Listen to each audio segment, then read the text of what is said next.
We can go online. We went on vacation. No?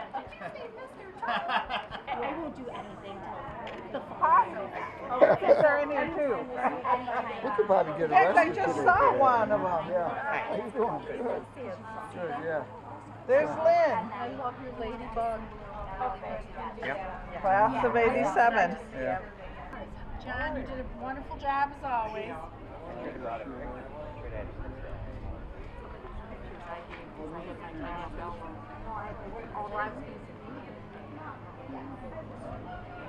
Great, good to see you. God bless you. It was good to see you up there. Can't see anybody, right?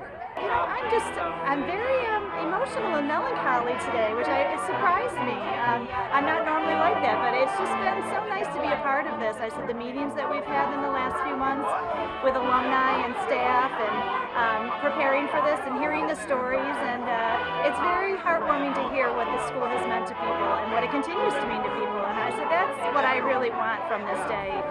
We want that tradition to carry on for years to come. It's a special experience, special day. The school is doing such a wonderful job, and Karen agreed. It's just it seems just brought encouragement and excitement into education here for all of these children. We were here in the 1940s. Right. So we were a part of the returning veterans, Father Kelly's boys that returned. Of course, it was formed in the Depression by Father Kelly to give St. Joe's school boys something to do with their lives. There was no money for activities, so he partnered with Mr. Ed Sullivan, who worked at the VA, and together they brought about this drum corps. It was very basic, of course, at the time, very fundamental, but we marched in virtually every street parade, every fireman's parade in Western New York, on the main streets of Western New York.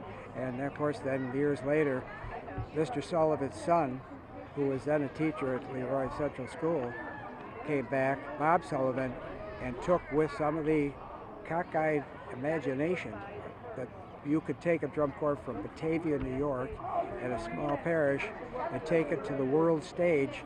Seemed absolutely impossible. And yet it was done, and they played with the best in the best stadiums, coming off the line very often with 100 bugles, and of course the #1 drum line in the entire world, flags flying of the United States and the Catholic Church. They wowed crowds in Chicago and Boston and all over the United States. So quite a story. It pays to dream. No hesitation. Straight up. These guys, You presented first class. yeah, they were. Bishop. Mr. Benedetto here and his wife had founded a hospice house.